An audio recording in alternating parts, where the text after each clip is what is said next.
Hello folks, Fluorescent FIFA here, and welcome to the Road to Manual Mastery episode 13, the story so far. I meant to get this out a lot sooner, I've just been lazy because it's Christmas and stuff. In the background for you is a montage of, well, I suppose a chronological montage of some of my favourite goals so far, just while I explain what this episode's about. So there is no new footage in this episode. You've seen all of this before if you've watched the previous episode.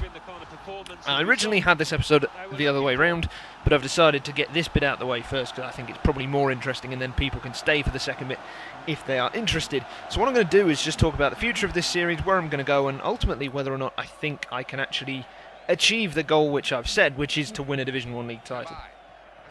So far things have actually gone really well. The series has been really well supported, and I'm very thankful to everyone who's, commented, liked, even just, watched, even disliked. I like all of you, ultimately. And I am aware that people have been asking for this one to be a bit more regular. I have been slow with it, I'm sorry about that.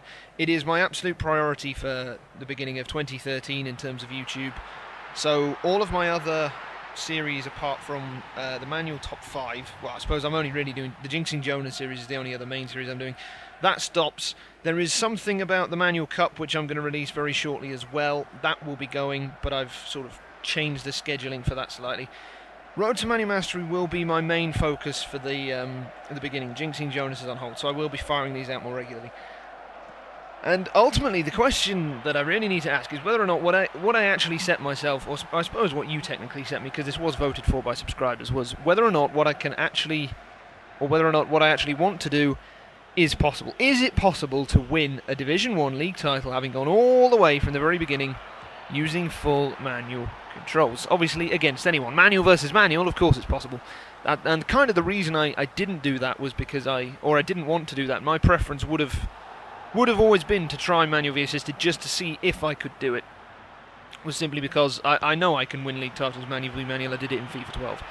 Whereas on FIFA 13, I wanted to try manual v assisted and see whether or not I could do it. So far things have gone amazingly. I thought I would have lost a lot more, drawn a lot more, had a lot more problems than I have so far. Admittedly, it is the lower divisions. I shouldn't be up against the best players yet. I deliberately waited when I started this series. I deliberately gave it a bit of time for people to sort of filter into the divisions that are appropriate for them before I started.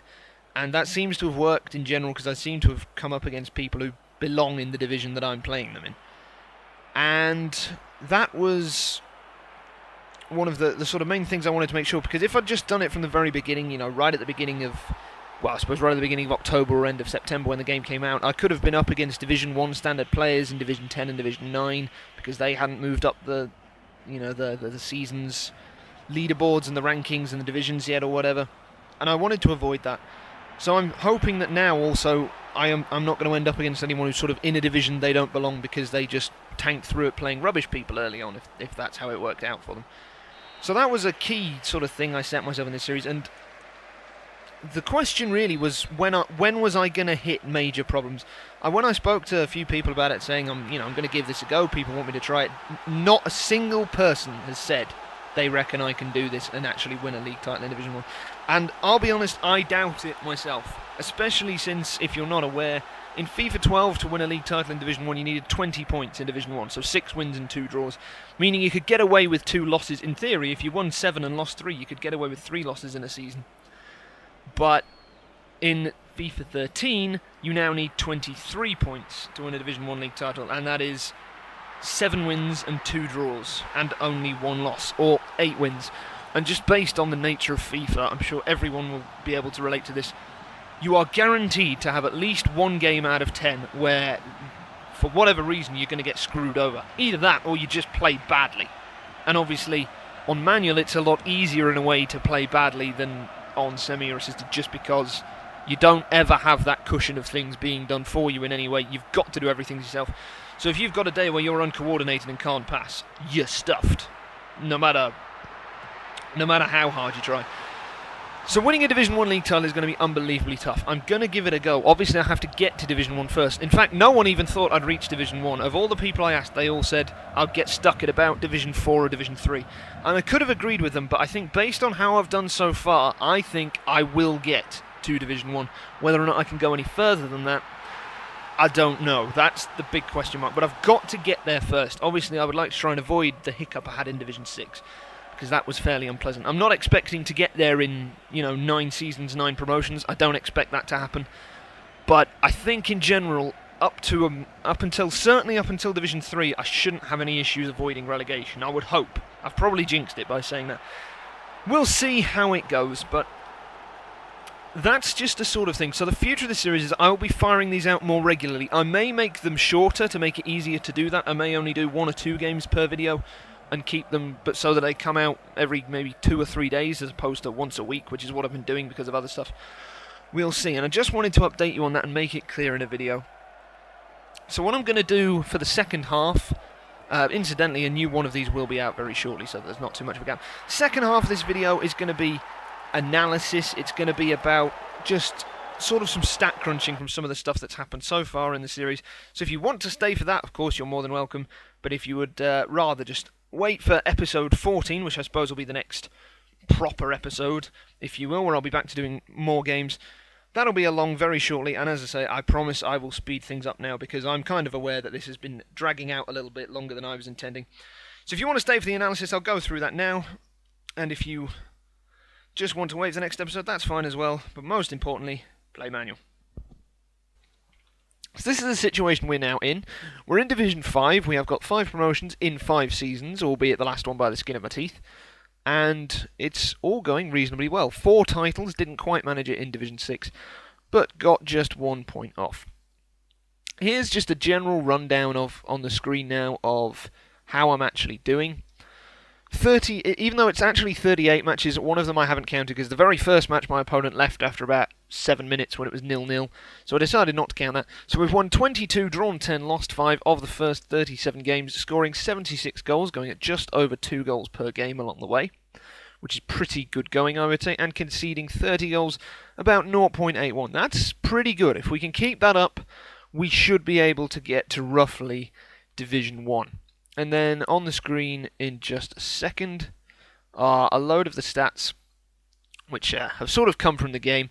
So my average possession, 56%, doing pretty well, controlling most of the matches, having plenty more shots in my favour than against me, which probably explains the reason for about double the number of goals.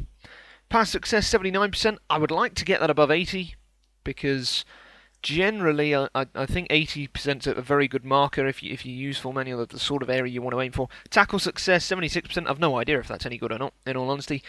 Average fouls, as you can see, I'm generally a very clean player. Only 2 yellow cards so far and not a single red. I have had an opponent get a red card, but none against me. Just under 2 corners a game and very few offsides. And kind of linked to the corners or something similar I'll go into in just a moment. And this is quite a telling one, the one I've got on the screen now. Matches in which I've scored first. I've scored first in 26 games, and I've gone on to win 20 of them, 77% of them.